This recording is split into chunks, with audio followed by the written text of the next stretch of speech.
In this video, we're going to take a look at the position follow, which can be useful because it does not actually require a node input.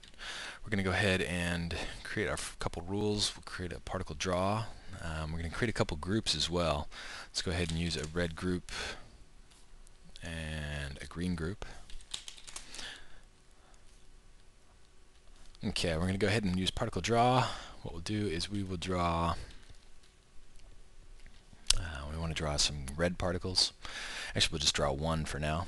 Go ahead and put one out there. We'll set his lifespan to be 300. Let's change our max time to be 300. And then we'll go ahead and duplicate, hold Shift and drag to remove that one that's created. And what we'll do is create a bunch of green particles. Get set up here.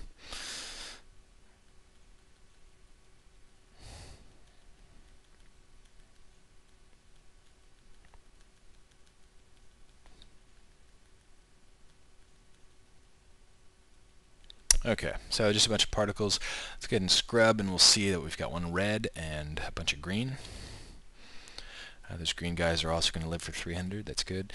Now, as we scrub, these particles don't go anywhere. There's no motion assigned to them yet.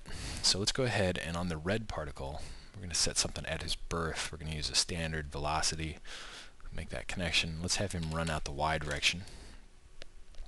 Let's see how fast that is. Okay, yeah, that's good. And let's go ahead and jump into the next rule.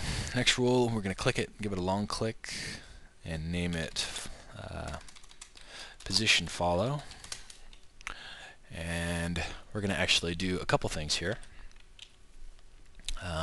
First, you might think, okay, I want the green group, and we're going to use the dynamics. We're going to use PositionFollow. We want the PositionFollow to affect the green group. And then you might think, oh, well, I want the red group, I want those green group particles to follow the red one, so we'll put a red particle out here and use his position and scrub here. And of course that's not going to work. The reason for that is very particular to thinking particles. You cannot use two group operators like this. You can't have one group be depending on information from the other group. Not just by clicking and dragging their group operators out here. The way that you want to do that is you want to use what's called an initiator. This is kind of an early initiation to initiators.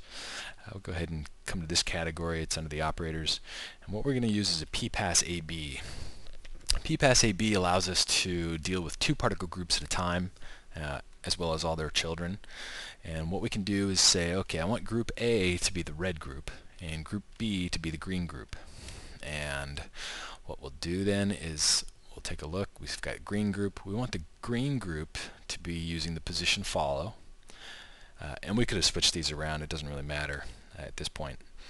And then we want the green to be following the position of the red. So we've got A particle here. We're going to come to his outputs, and we're going to expose A particle's position, so the red position. And we'll drag that into the PositionFollow operator for the position. So what this says is PPassAB does a comparison between all the red particles and all the green particles every time sample.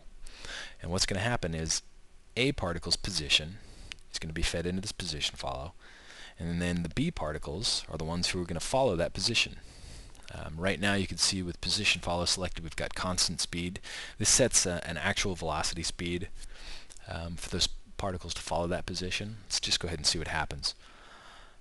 They fly right down onto him. So let's go ahead and decrease that. And now you can see it's much slower. We'll slowly increase. And so those particles are just going to go ahead and follow that position every time step.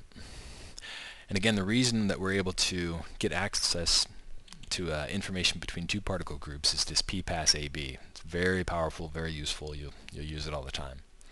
There's other things you can do. You can set required distance in PPassAB. So only particles who are within 10 units are going to become valid to use their information. So as we scrub now, we see that only those particles who are close enough are going to end up following. And then once, this is interesting too, once those particles are no longer within 10 units, this position follow is no longer going to affect those green particles. So they can start off getting affected and try to start to follow, but then as soon as that red, because he's going so fast, as soon as he gets away, these guys down here are no longer following him. They still have some velocity, it's just kind of like momentum, so it's going to follow through. That's why they kind of spread out and do not continue to chase after him.